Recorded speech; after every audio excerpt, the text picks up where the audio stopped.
तो आप सभी का स्वागत है आपका इन चैनल स्टडी फॉर पर्पस में। छोटू, हम लोग पिछले क्लासों में पढ़ लिए हैं अर्थव्यवस्था का पार्ट 1 का लघु उत्तरीय प्रश्नों का हल कर दिए हैं और आज हम लोग अर्थव्यवस्था का पार्ट 1 अर्थव्यवस्था एवं इसके विकास का इतिहास का दीर्घ उत्तरीय प्रश्नों का हल करेंगे, जो कि बोर्ड परीक्षा दृष्टि से काफी महत्वपूर्ण है। आज जितने सवालों का हल होगा वो तो बोर्ड परीक्षा में ना 5 नंबर पूछता है। अगर तुम लोग बोर्ड परीक्षा में और ऐसा सवाल आएगा तुम लिख लोगे तुमको 5 नंबर मिल जाएगा, ठीक ना। चलो, आज का पढ़ाई काफी महत्वपूर्ण होने वाला है, ठीक ना। तुम लोग ध्यान से पढ़ना और समझने का प्रयास करना, ठीक छोटू।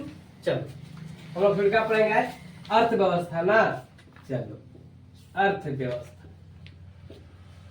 का पार्ट 1, ठीक छोटू। आज हम लोग दीर्घ उत्तरीय प्रश्नों का हल करेंगे। दीर्घ उत्तरीय प्रश्न। छोटे तुम्हारा पहला सवाल है, अर्थव्यवस्था की संरचना। अर्थव्यवस्था की संरचना से आप क्या समझते हैं? आप क्या समझते हैं? इन्हें कितने भागों में बांटा गया है? इन्हें कितने भागों में बांटा गया?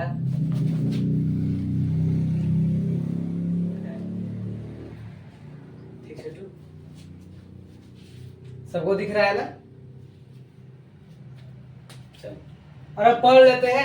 लिखने से पहले आपको समझा दे ताकि लिखने में आपको कोई तकलीफ ना हो, ठीक ना। लिखने से बड़ा होता समझना, और समझ लेते तो आप अपने से लिख लोगे, ठीक ना। समझो, अर्थव्यवस्था की संरचना से आप क्या समझते हैं? छोटू देखो, अर्थव्यवस्था की संरचना से ना हम यही समझते हैं ना कि इनमें ना विभिन्न प्रकार की आर्थिक क्रियाएं शामिल होती है। आर्थिक क्रिया मतलब विभिन्न प्रकार के इनमें काम शामिल होता है, जैसे कृषि, खेत खलिहान में काम करता है, ठीक। वकील कोर्ट कचहरी में बहस करता है, शिक्षक लोग स्कूल कॉलेजों में पढ़ाते हैं, ठीक ना। डॉक्टर लोग अस्पतालों में मरीजों को देखभाल करते हैं। तो ये सब क्रिया करके ना यह अपना आय प्राप्त करते हैं। जो ये अपना आय प्राप्त करते हैं छोटे, इनके ही ना आर्थिक क्रियाएं करते हैं। समझ में आ गए? अर्थव्यवस्था की संरचना से हम यही समझते हैं कि इनमें विभिन्न प्रकार के आर्थिक क्रियाएं शामिल होती है, जैसे कृषि खेत खलिहानों में काम करता है, वकील कोर्ट कचहरी में बहस करता है, शिक्षक स्कूल कॉलेजों में पढ़ाते हैं और डॉक्टर अस्पतालों में मरीजों की देखभाल करते हैं। समझ आ गया छोटे? अब बात करें बांटने का। छोटे, इन्हें 3 भागों में बांटा गया है। वास्तव में इन्हें विभिन्न प्रकार की क्रियाएं है, एक तो है नहीं, इसलिए इन्हें 3 भागों में बांटा गया है। पहला प्राथमिक क्षेत्र, दूसरा द्वितीयक क्षेत्र और तीसरा तृतीयक क्षेत्र। और प्राथमिक क्षेत्र की बात करें तो प्राथमिक क्षेत्र को ना कृषि क्षेत्र कहा जाता है। तुम सवाल देगा कि इनमें से प्राथमिक क्षेत्र कौन सा है? कृषि, औद्योगिक, सेवा, इनमें से सभी।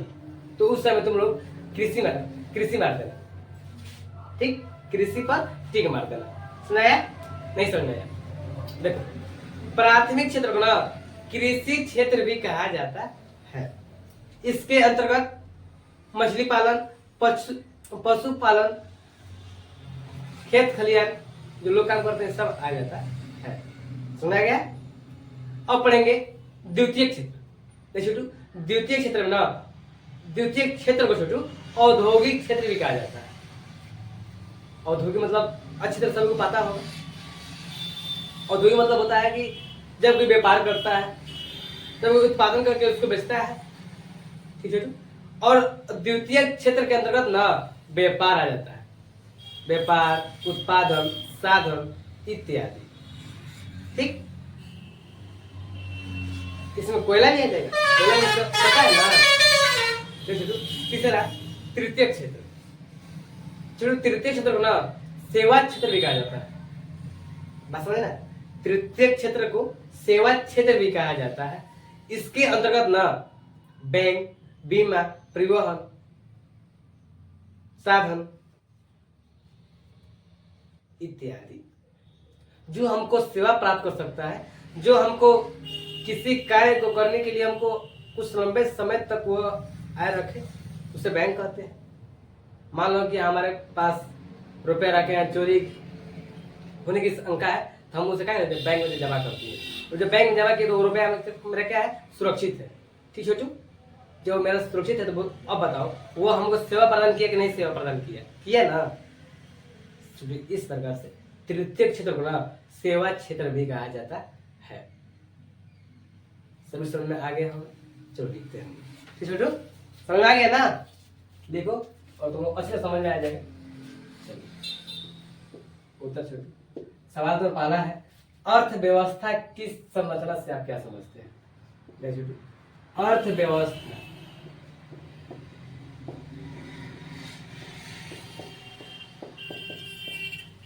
की संरचना से हम यही समझते हैं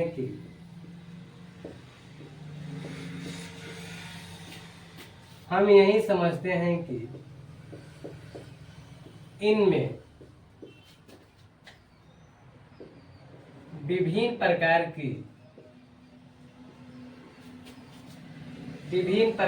की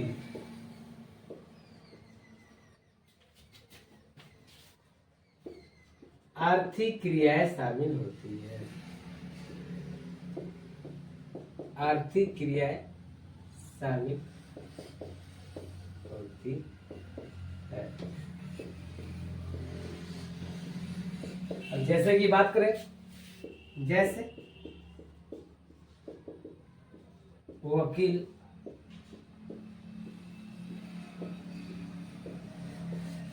कोर्ट कचहरी में, कृषि,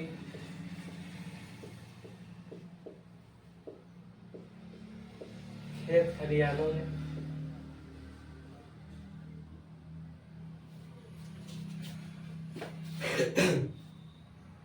शिक्षक,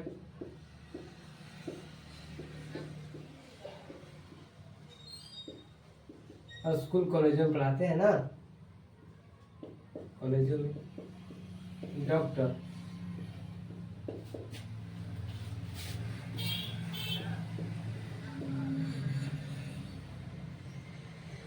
अस्पताल में मरीजों की देखभाल,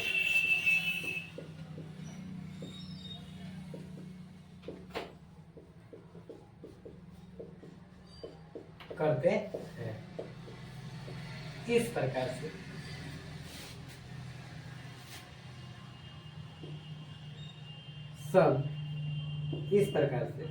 सभी अपनी आर्थिक क्रिया करके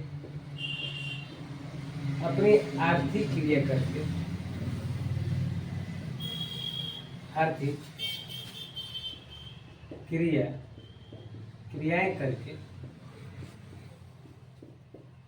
आय प्राप्त करते हैं।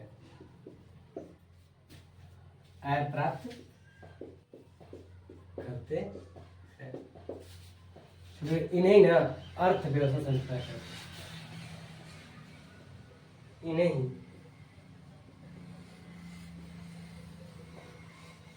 को अर्थव्यवस्था की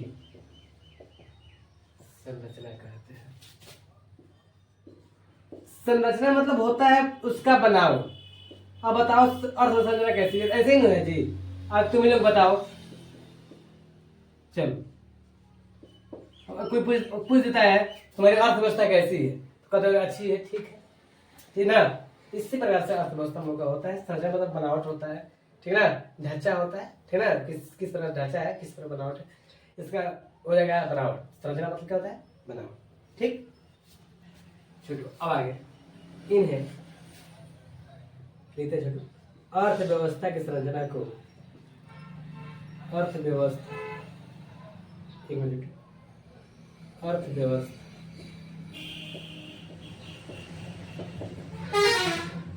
की संरचना को 3 भागों में बांटा गया है। कितने भागों में छोटू? 3 भागों में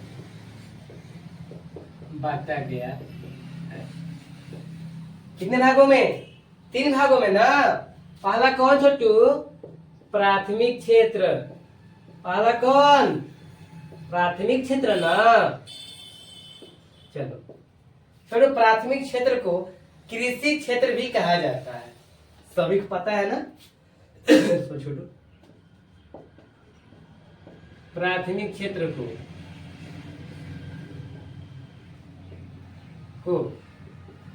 कृषि क्षेत्र भी कहा जाता है।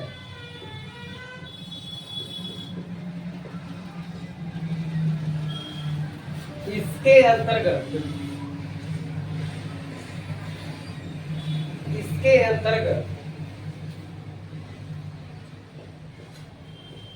कृषि, मछली पालन,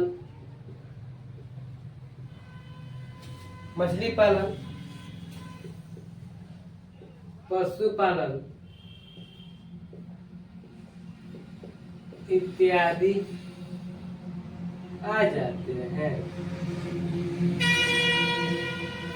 ठीक छोटू, क्लियर हो गया? दूसरा क्या है बताओ तुम लोग?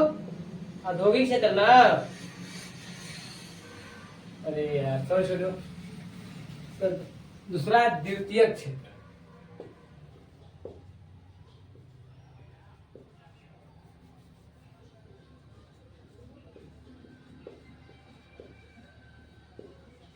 दूसरा द्वितीयक क्षेत्र। तो द्वितीय क्षेत्र को ना द्वितीय क्षेत्र को औद्योगिक क्षेत्र कहा जाता है।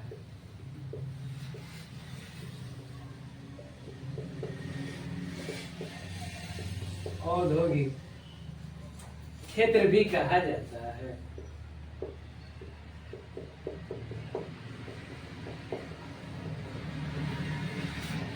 इसके अंतर्गत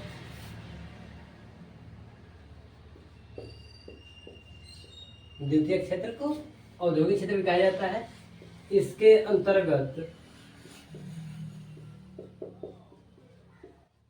अंतर्गत व्यापार, साधन,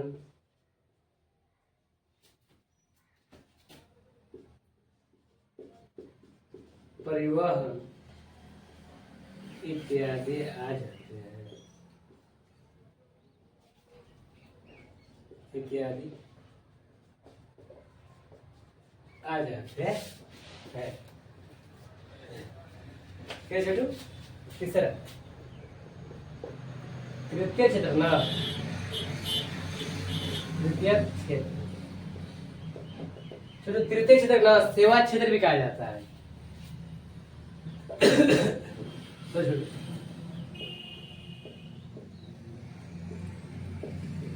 तृतीय क्षेत्र को सेवा क्षेत्र भी कहा जाता है। सेवा क्षेत्र भी कहा जाता है। इसके अंतर्गत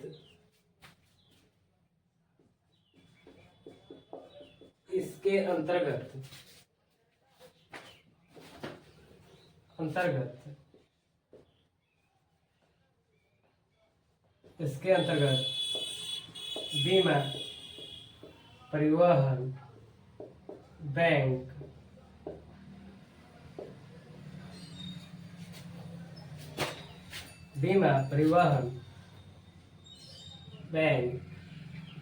साधन इत्यादि। इसमें परिवहन तो नहीं होगा, साधन इत्यादि हो जाएगा ना।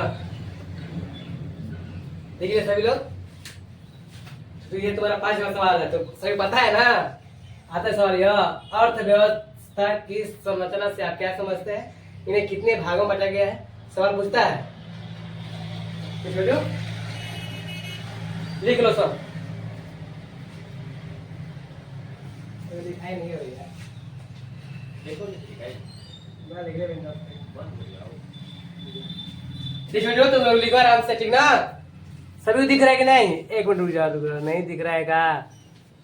1 मिनट छोटू, 1 मिनट। चलो अब सभी दिख रहा है ना? चलो लिखो आराम से, लिखो छोटू, ठीक ना? लिखो, सब लिख लिया ना? चलो कर दे छोटू।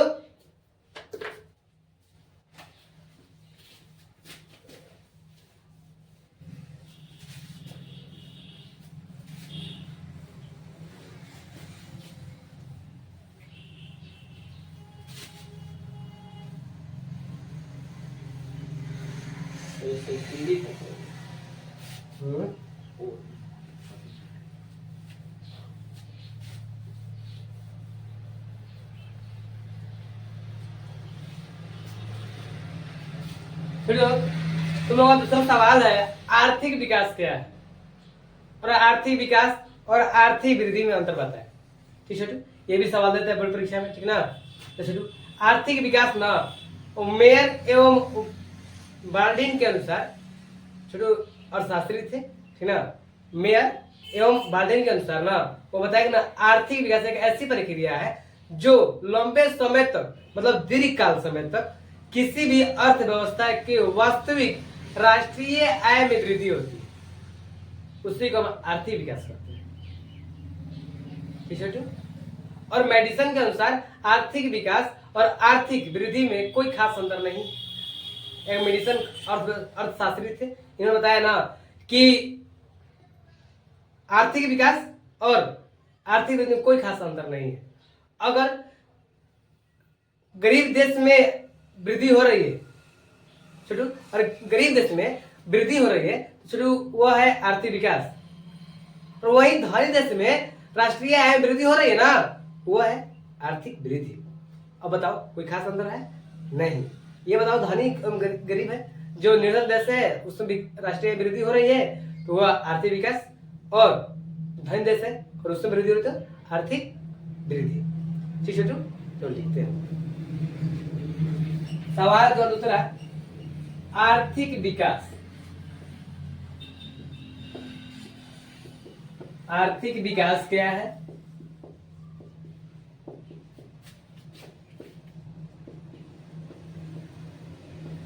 आर्थिक विकास एवं आर्थिक वृद्धि में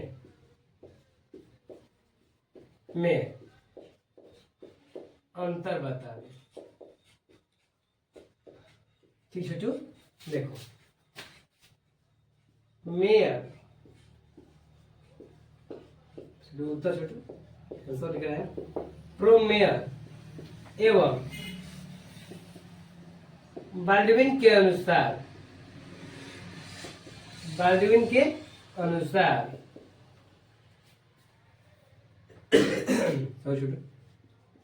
आर्थिक विकास एक ऐसी प्रक्रिया है,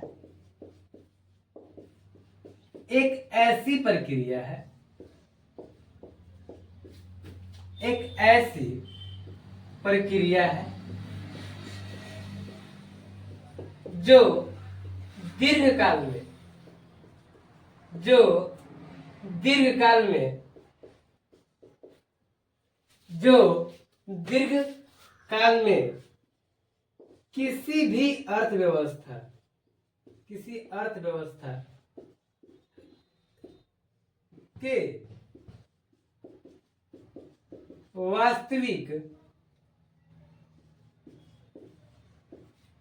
वास्तविक राष्ट्रीय आय में वृद्धि होती है।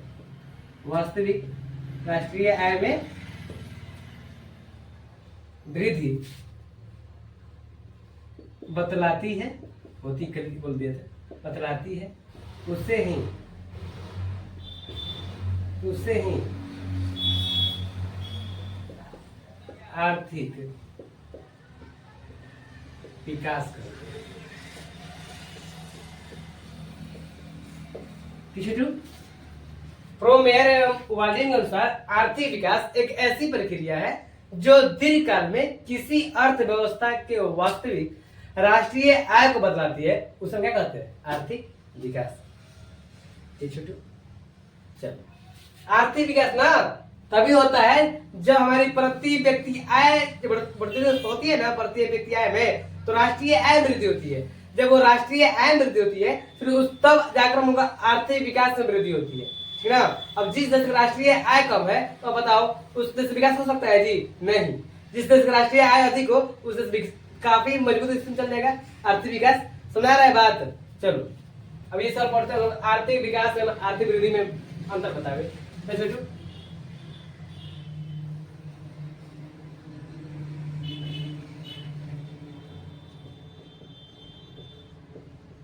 मेडिसन के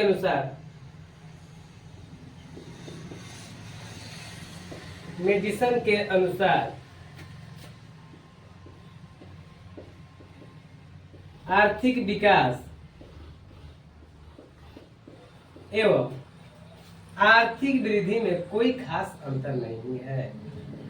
आर्थिक वृद्धि में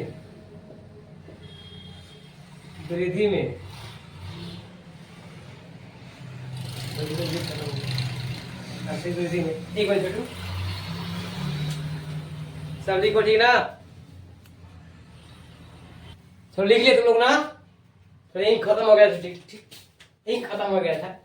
चल, आर्थिक वृद्धि में कोई खास अंतर नहीं है।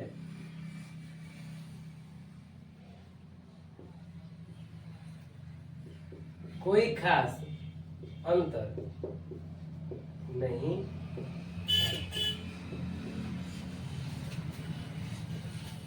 जब कोई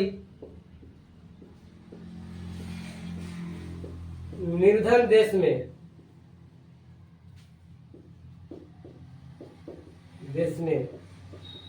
राष्ट्रीय आय की वृद्धि हो,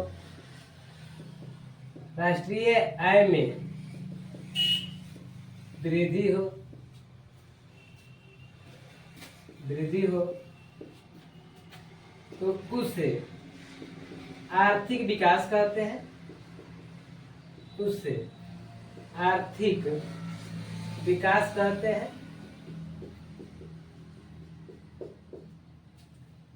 वहीं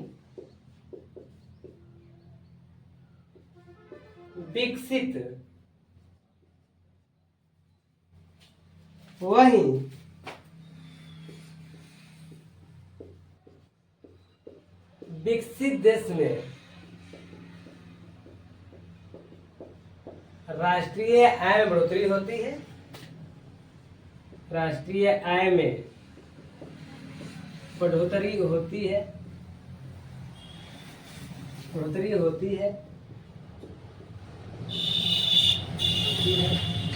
उससे आर्थिक वृद्धि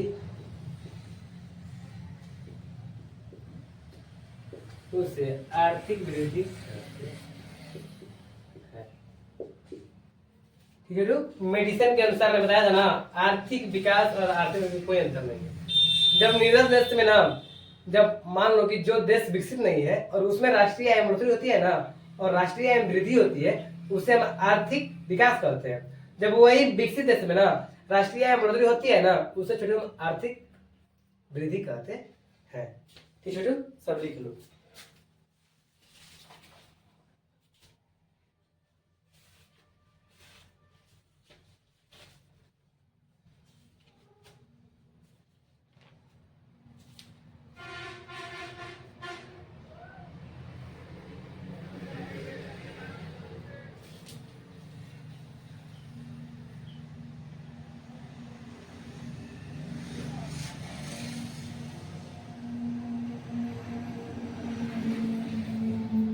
चलो सभी लिख लिया ना? तो सब लिख लिया ना तुम लोग? चलो मिट गया था ना।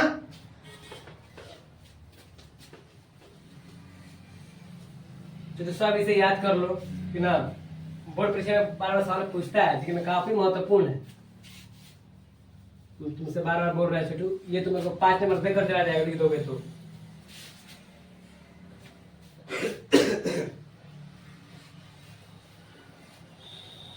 अपनी भाषा में लिखना पड़ता है वहां पर, ठीक ना। तो नहीं बताया मार्क्स कितना देगा तुमको। छोटा जितना पढ़ाई हो रहा है ना सब 5 नंबर वाला प्रश्न है, ठीक ना।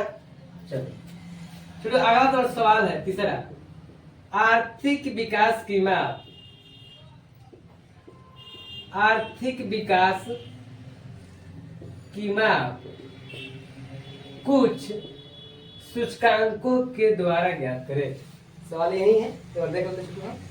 हाँ, कुछ सूचकांकों के द्वारा वर्णन करें। ठीक छोटू। आर्थिक विकास की माप। छोटू आर्थिक विकास की माप हम निम्न सूचकांकों द्वारा ज्ञात कर सकते हैं। पहला राष्ट्रीय आय। देखो राष्ट्रीय आय क्या है छोटू, एक वर्ष में उत्पादित सभी वस्तुएं एवं सेवाओं के कुल मौद्रिक मूल्य का ना राष्ट्रीय आय करते हैं। ठीक, अब एक वर्ष के अंदर हम जितना भी उत्पादन कर सके, जितना भी 100 करोड़ रुपए प्राप्त कर सके, वो सभी क्या है, राष्ट्रीय आय। दूसरा छोटे प्रति व्यक्ति आय।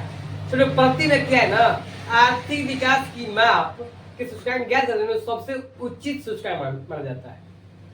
प्रति व्यक्ति आय देश के राष्ट्रीय आय में देश की कुल जनसंख्या से भाग देंगे ना, जो हमें आय प्राप्त होगी उसे सभी प्रति व्यक्ति आय कहते हैं। प्रति व्यक्ति आय का मतलब एक व्यक्ति की आय, एक व्यक्ति का रुपया जितना कमा रहा है एक दिन में, ठीक ना, समझ आ गया। चलो दूसरा है मानव विकास रिपोर्ट। देखो देखो विभिन्न देशों में ना तुलना करके, ठीक, विभिन्न देशों में तुलना करके उसके शैक्षिक स्तर, समाज की स्थिति तथा प्रति व्यक्ति आय को ध्यान में रखकर जो रिपोर्ट तैयार करता है ना उसे मानव विकास रिपोर्ट कहते हैं। तो इस प्रकार से हम आर्थिक विकास सूचकांक ज्ञात कर सकते हैं। ठीक छोटू, तो पानी पी लेते हैं। अरे अब लोग हम समझ लिए, अब ये लिख देते हैं, ठीक ना। अब देखना उत्तर, आर्थिक विकास की माप। आर्थिक विकास की माप सूचकांकों छोटा, आर्थिक विकास की माप हम निम्न सूचकांकों के द्वारा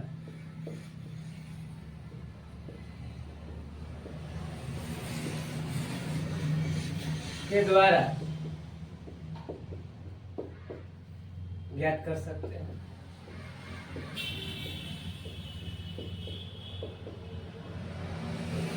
पहला सूत्र राष्ट्रीय आय।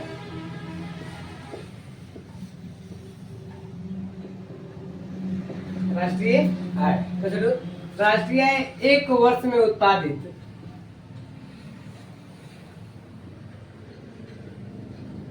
राष्ट्रीय आय एक वर्ष में उत्पादित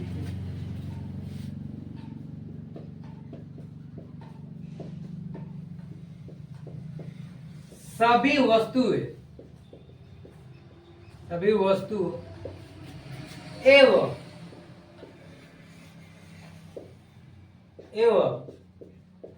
सेवाओं का कुल मौद्रिक मूल्य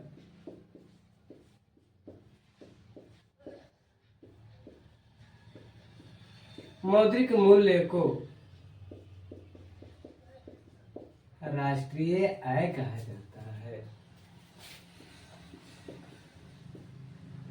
राष्ट्रीय आय कहा जाता है। राष्ट्रीय आय की वृद्धि से ही राष्ट्रीय आय की वृद्धि से ही आर्थिक विकास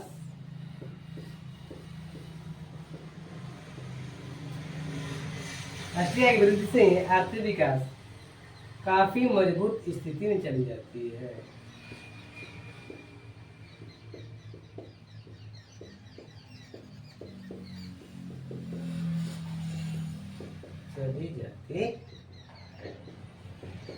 छोटू दूसरा छोटू प्रति व्यक्ति आय।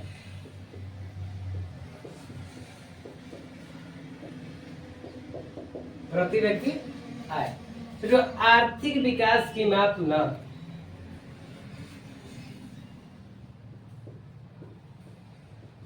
आर्थिक विकास की माप में प्रति व्यक्ति आय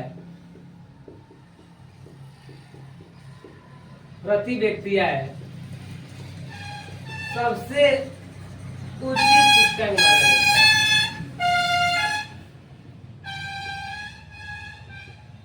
सबसे उचित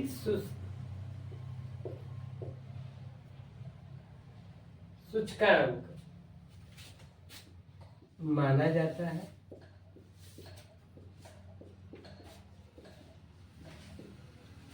जाता है।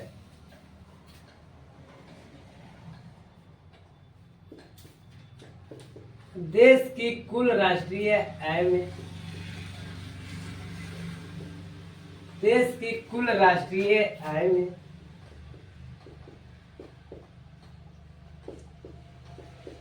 देश की कुल जनसंख्या से भाग देने पर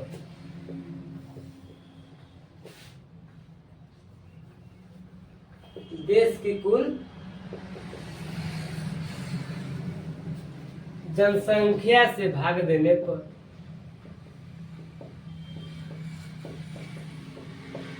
पर जो हमें आय प्राप्त होती है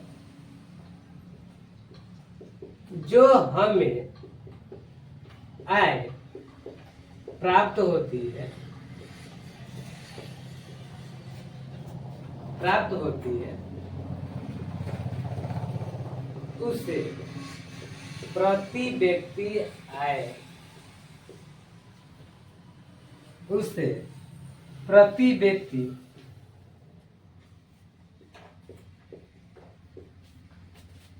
प्रति व्यक्ति आय कहा जाता है।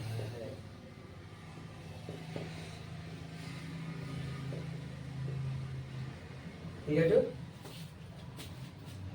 प्रति व्यक्ति आय क्या हो जाएगा?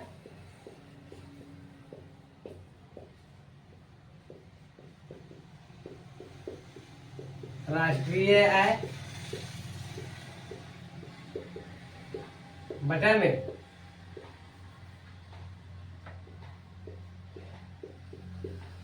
कुल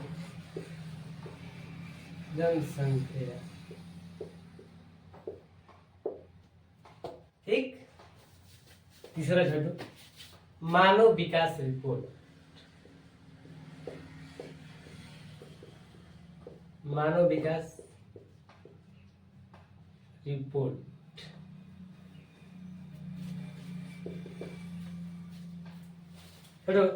मानव विकास रिपोर्ट यह एक ऐसा रिपोर्ट है जो विभिन्न देशों की तुलना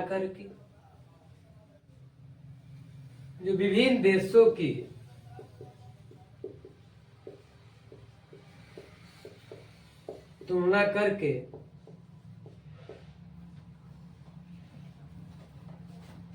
तुलना करके शैक्षिक स्तर, स्वास्थ्य की स्थिति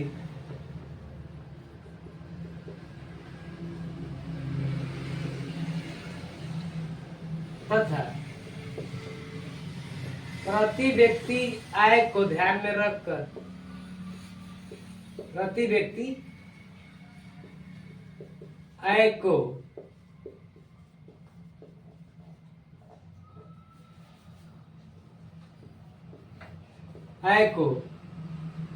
ध्यान में रखकर जो रिपोर्ट तैयार करता है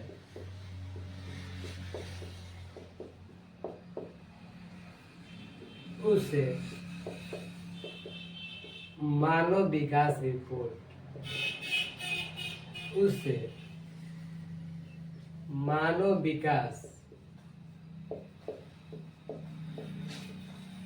रिपोर्ट कहा जाता है।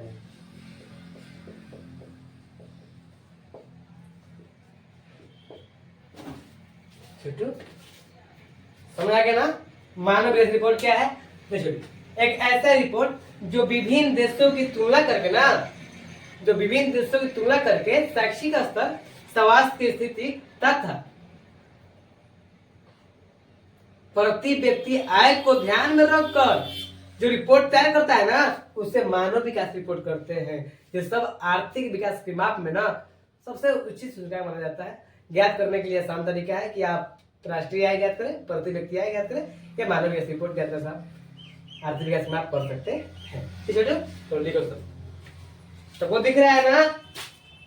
सब इसे याद कर लेना छोटू। तो सब इसे याद कर लेना। देखो काफी महत्वपूर्ण है तुम लोगों का बोर्ड परीक्षा में, ठीक ना? चलो उतारो सब। और तुम्हारा राष्ट्रीय एक सवाल है। सबको सब दिख रहा है ना? हाँ दिख तो रहा है। प्रति व्यक्ति आय, चलो मानव विकास रिपोर्ट, थोड़ा सा मानव विकास रिपोर्ट पर चमक रहा है ना? चलो देखो सब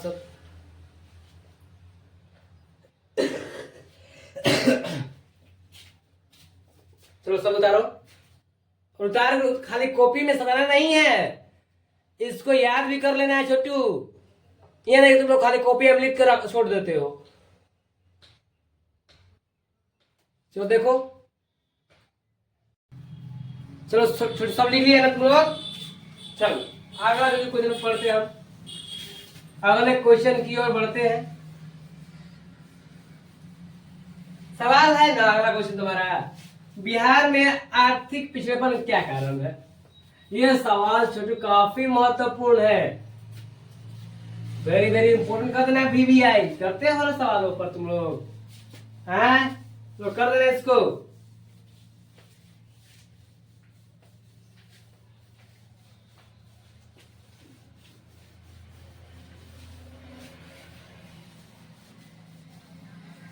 दो सवाल है। अगला क्वेश्चन लास्ट प्रश्न है, ठीक ना?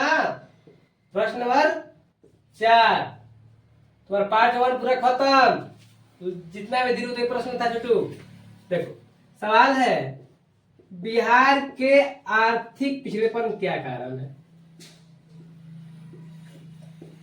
आर्थिक पिछड़ेपन के क्या कारण है? छोटू क्या कारण है? बिहार के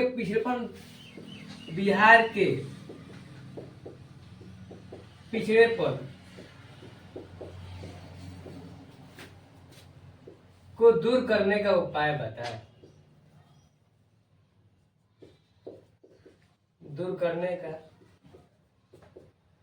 उपाय बताएं।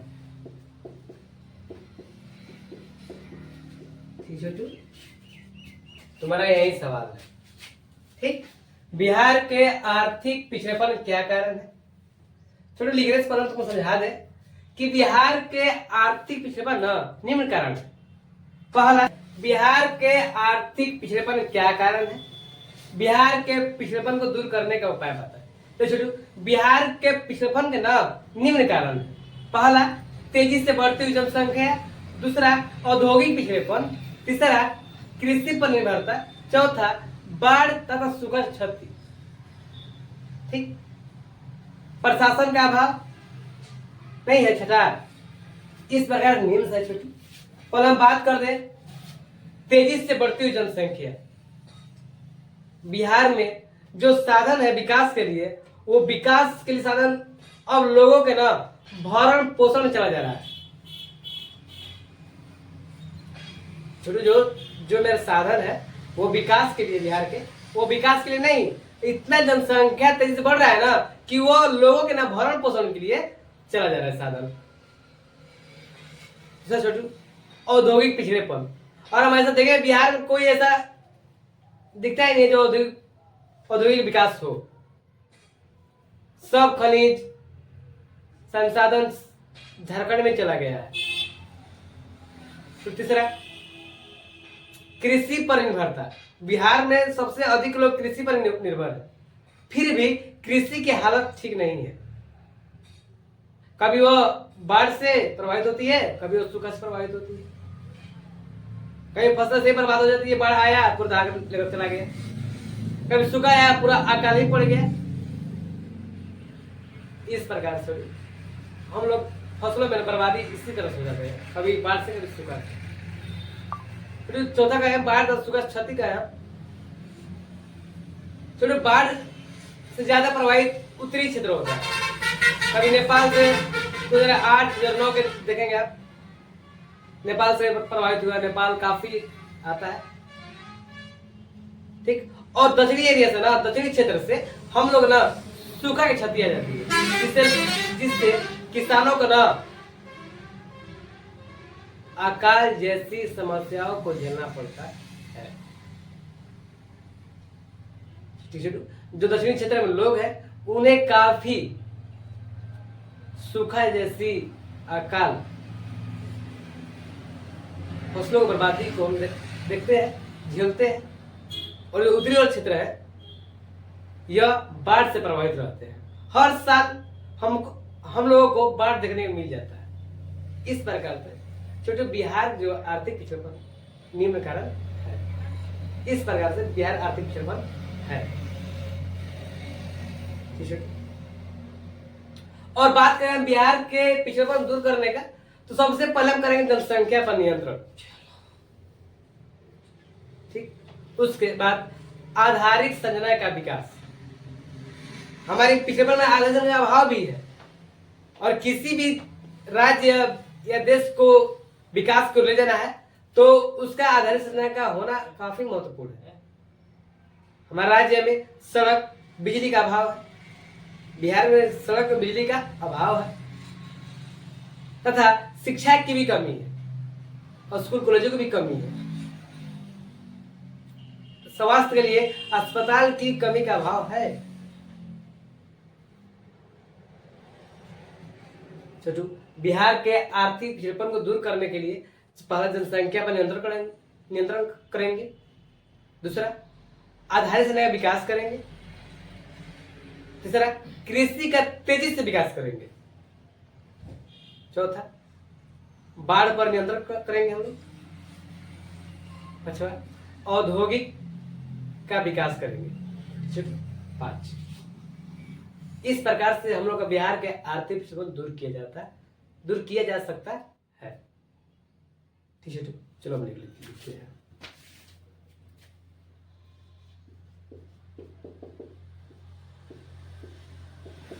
तो बिहार के आर्थिक पिछड़ेपन, बिहार के आर्थिक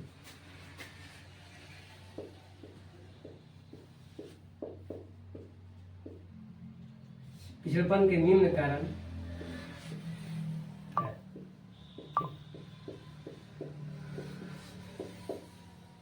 निम्न कारण है। जो पहला, तेजी से बढ़ती हुई जनसंख्या। तेजी से बढ़ती हुई जनसंख्या बिहार में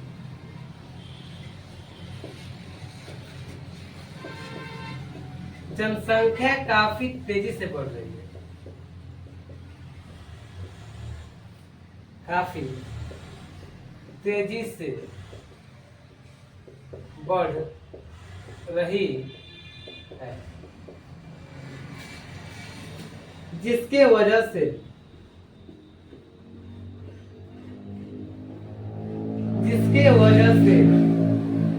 विकास के लिए साधन अब लोगों के भरण पोषण के लिए चला जा रहा है। अब लोगों के भरण पोषण के लिए चला जा रहा है।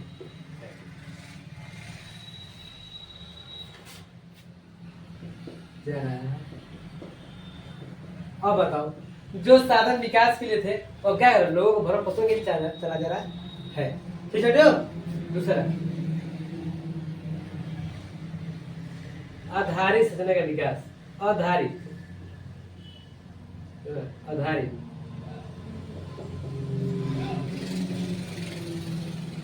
का अभाव।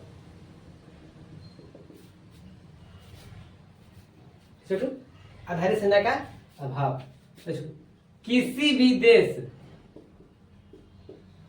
या राज्य के विकास के लिए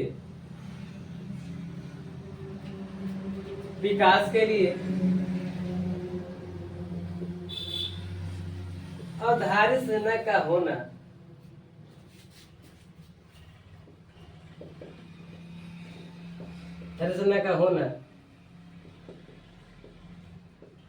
अति आवश्यक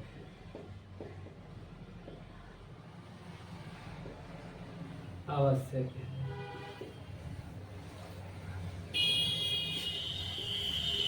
हमारे बिहार राज्य में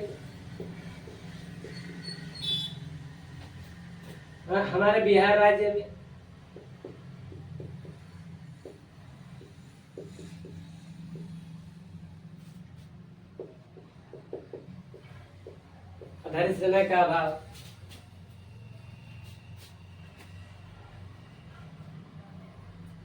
का अभाव की स्थिति जो है ना, दयनीय।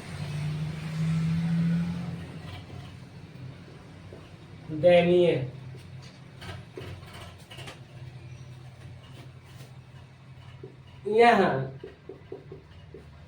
बिजली,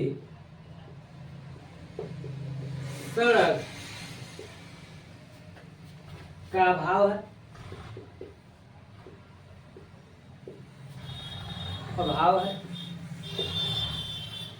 शिक्षा के लिए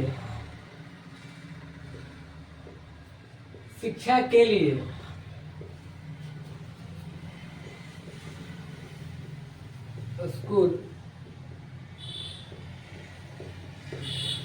कॉलेजों का अभाव है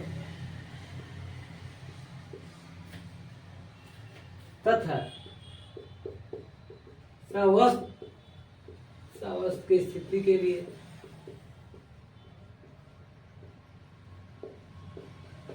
के लिए अस्पताल का अभाव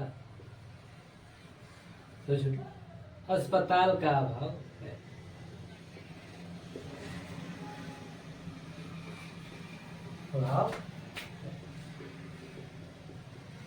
इस पर और आधारित संरचना का अभाव और आधारित अच्छा होता तो बिजली या सड़क का अभाव नहीं होती। सड़क, बिजली सब उचित होगा और स्कूल कॉलेज का भी अभाव नहीं होता। किसी देश के लिए आधारित संरचना काफी महत्वपूर्ण है। तो बताएंगे आधारित संरचना सब क्या समझते हैं। तो आधारित संरचना के से ये समझते हैं कि कोई भी देश, लिख लो,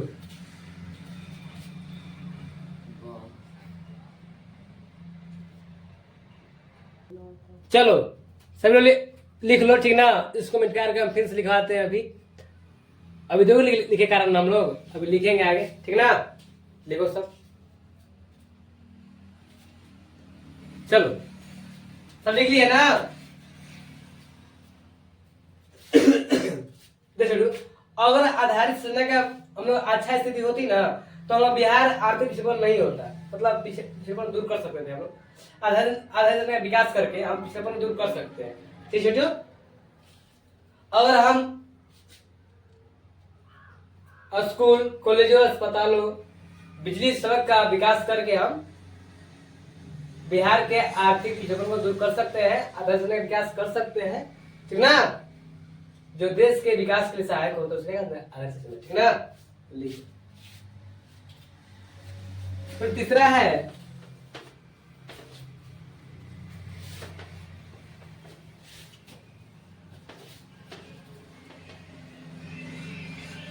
लिख लो यार तुमको। फिर तीसरा कृषि पर निर्भरता।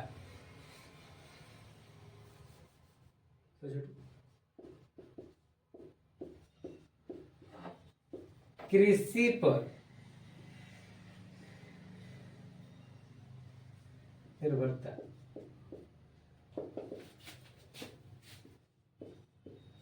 बिहार में सबसे अधिक लोग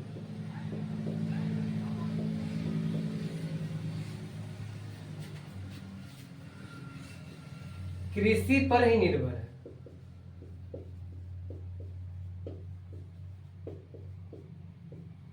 कृषि पर ही निर्भर, फिर भी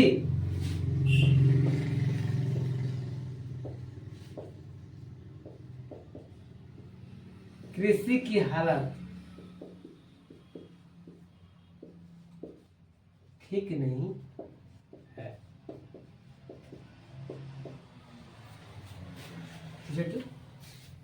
बिहार में सबसे अधिक लोग कृषि पर निर्भर है, फिर भी क्या है, कृषि हालत ठीक नहीं है ना।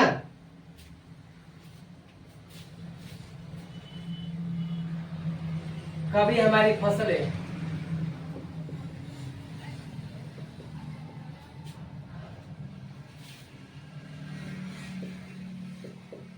बाढ़ तथा सूखा से बर्बाद हो जाती है।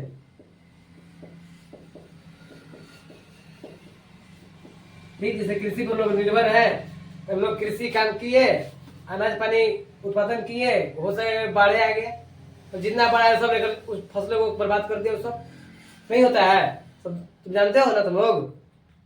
चलो, कभी अगर फसलें बाढ़ और सूखा से बर्बाद हो जाती है। चलो आ गया।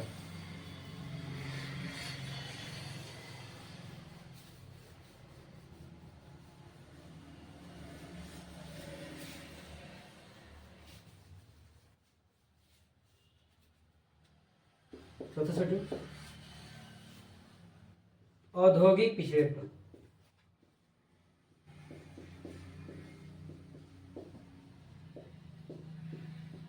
औद्योगिक पिछड़ेपन। हेलो, बिहार में औद्योगिक का विकास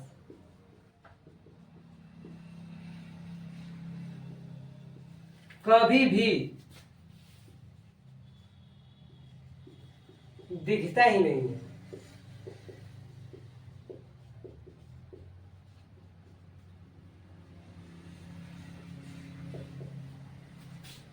यहाँ के सभी खनिज, यहाँ के सभी खनिज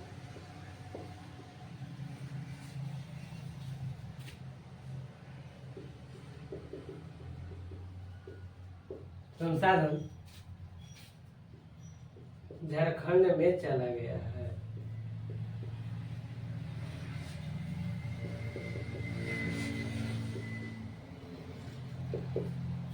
चला गया, ठीक है। जो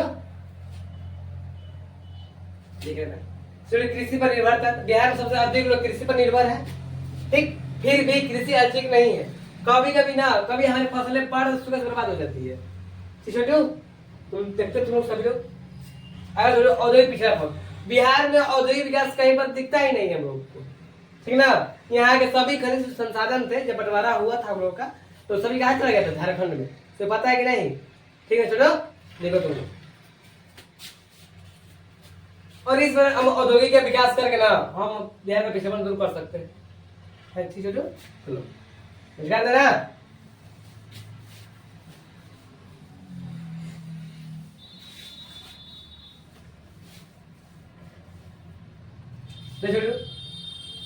और लिखेंगे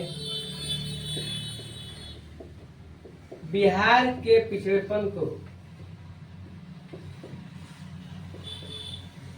बिहार के पिछड़ेपन को दूर करने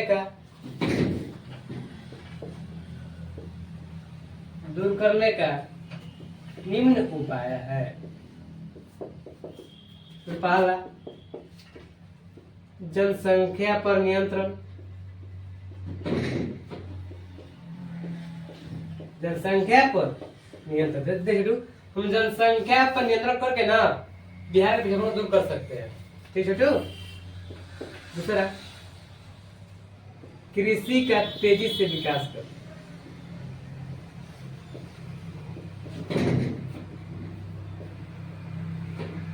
विकास कर।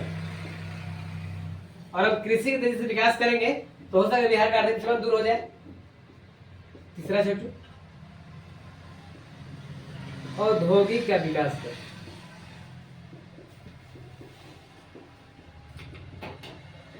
विकास करके। चौथा, आधारित सूचना का विकास करके।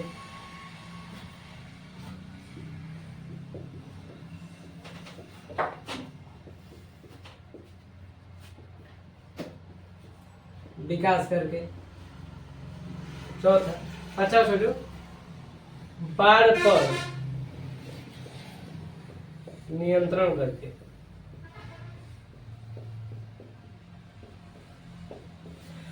छोटू, इस प्रकार से हम बिहार के पिछड़ेपन को दूर कर सकते हैं। ठीक है ना। दूर करने का उपाय, तीन उपाय है। पहला, जनसंख्या पर नियंत्रण करेंगे हम लोग, नियंत्रण। ठीक है ना। दूसरा, कृषि के तेजी से विकास करेंगे और औद्योगिक विकास करके। ठीक है ना। चौथा, आधारित सूचना का विकास करेंगे। और जिस देश का आधारित सूचना अच्छा होता है ना, उस देश का उस देश विकास की ओर बढ़ता है। जो पांचवा, बाढ़ पर नियंत्रण करके। ठीक ना। सब लिख लो।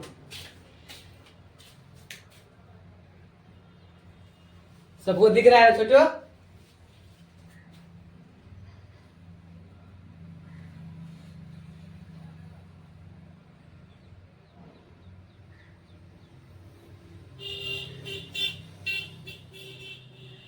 सबको दिख रहा है ना?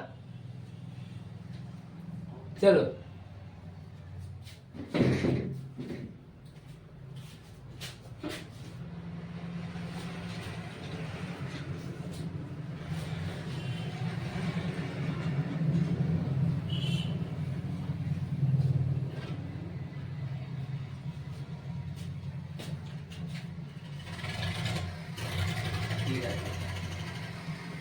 चलो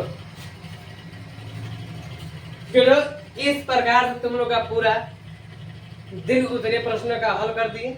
और जितना आज पढ़ाई हुआ है ना, तो सब कॉपी पे उतार कर इसे याद कर लेना। ठीक ना। ये सब बोर्ड परीक्षा पूछता है, तो विश्वास नहीं देखकर मॉडल पर देख लो। तो छोटू, इसको याद करना जो काफी महत्वपूर्ण है प्रदेश से। अर्थव्यवस्था में पाठ इस तरह से एक पूछ देगा, देख लेना। बोर्ड परीक्षा तुम लोग ना, तो 24 जो देने वाला विद्यार्थी है उसको एक पूछ देगा, बिहार के आर्थिक विकास का क्या कारण है। आर्थिक विकास में आप कुछ सूचकांकों द्वारा ज्ञात करें। ये तो सवाल देता है, ये तो सवाल नहीं देगा ना, यह पक्का देगा तुमको। अर्थव्यवस्था संरचना से आप क्या समझते हैं, इन्हें कितने भागों में बांटा गया है। ठीक ना। इस सवाल काफी महत्वपूर्ण है। ठीक ना। और तुम लोग याद करो। और तुम्हारे लिए ना हम लोग मैथ का ऑब्जेक्टिव प्रश्नों का हल कर रोज लाएंगे। ठीक है। जितना भी पिछला सवाल है, क्वेश्चन बैंक 2022 का 2021 का, सबको हम हल करके आपके सामने लाते रहेंगे। ठीक है ना। बस तुम लोग ध्यान लगा पढ़ो इस प्रकार।